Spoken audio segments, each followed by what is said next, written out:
Hello, I'm Dan Durbin, Chief Financial Officer for the University of Louisville. I'd like to take just a few moments of your time to explain the financial crisis that's facing our university as a result of COVID-19. COVID-19's impact to the university is both broad and deep. Broad in that it touches every corner of our university and every member of our university family. And it also touches us in different ways. For example, disruption of programs, disruption of activities, and also financial loss. And frankly, those losses are significant. And it's very important for all of us to understand what's driving those losses, the magnitude of those losses, and also how are we going to address those losses? How are we going to fix those losses so that the university remains financially strong? And as we look through the next 2 months, roughly, to get to June 30th, we are facing about $39 million worth of risk to our financial stability. And that risk comes in several areas. First of which is nearly $15 million of tuition is at risk because we had to cancel the in-person summer courses. Second, we have to refund both housing and meal plan dollars from the abbreviated spring semester to students. That's about a $3 million price tag. Next, the Health Sciences Center is slated to lose about $16 million worth of clinical revenues that go back to the Health Sciences Center as mission support. Those revenues are lost because of the fact that elective procedures have been stopped based on a governor's mandate. As elective procedures stop, then the revenues that come from those elective procedures stop as well. That contributes to the $16 million loss. We also have activities across campus to about $4 million that we expect revenue shortfalls in, ranging from cancellation of summer programs that colleges conduct over the summer to help generate revenue. We expect an increase in bad debts from outside companies and organizations that owe us money because of their financial position. They may not be able to pay us what they owe us. And finally, our budgeted investment revenues will not materialize to the point that we thought, especially because of the fact that the Federal Reserve dropped the interest rate to zero.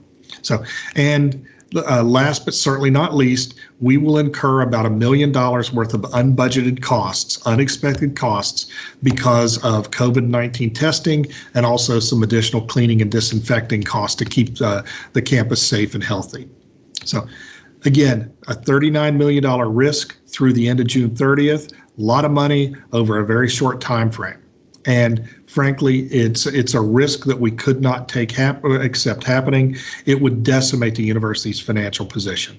So with the cardinal principles as our guide, we took these challenges on both thoughtfully and in a very determined manner. And we implemented some steps. We've actually been implementing some steps over the last few weeks. One of the first steps was a savings program to restrict expenses on things such as hiring, travel, and other non-essential expenses. That'll save about $7 million between now and June 30th. We also converted about 550 former in-person summer term classes to an online delivery mode to help recover about $11 million of that lost summer school face-to-face tuition revenue that was at risk. In addition, we've downsized dental clinic activities, and we've also revised and renegotiated some vendor contracts to save about $1.6 million. And thankfully, we will benefit by about $6.2 million of CARES Act funding from the federal government. So all told, the actions that we have in place right now should generate about $26 million. And although $26 million is a significant number, unfortunately, it's not sufficient enough to offset all the potential losses that we may experience through June 30th. So because of that, we've had to make some difficult decisions to implement some additional steps to maintain balance of the university's budget and make sure that we remain solvent into next year. And frankly, these additional steps started at the very top of the organization within administration. Specifically, senior members of the university administration who earn $300,000 or greater will take a 10% pay cut through June 30th. It's effective April 1. It goes through June 30th. So 10% for people earning $300,000 or greater. Those employees who earn $200,000 or greater will be subject to a 5% pay reduction, and those who earn $100,000 or greater will be subject to a 2% reduction. In addition, we are stopping the employer contributions to the retirement programs, not the employee. They are still free to contribute to their retirement programs, but we are stopping the employer contributions. Over the next 90 days, that should generate about $9 million worth of savings.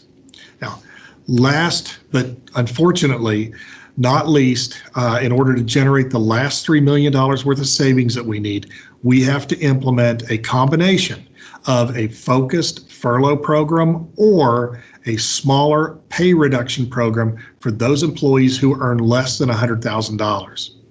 While this decision to furlough was very, very painful, we can take some comfort in the fact that with the additional unemployment benefits provided by the CARES Act, those dollars will lessen the economic disruption for our furloughed employees. So the sum total of these actions that we're undertaking now and into June 30th will generate about $13 million and help bring things back into alignment. Please know that these actions were not taken lightly. These actions were thought through carefully, deliberately, and done in a way to try to keep the best interest of the university community and the university at heart and in mind. And they were done in a way to make sure that the university makes it through the end of this fiscal year and actually puts us in a position for whatever the future holds beyond this fiscal year.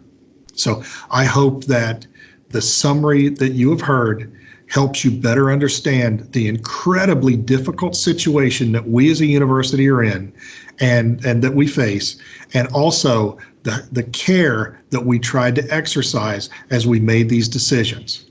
We are not sure where this crisis is going to end, but with the cardinal principles as our goals and working together as one, we will overcome this. And we will continue to keep you informed in terms of the status as these events unfold into the future.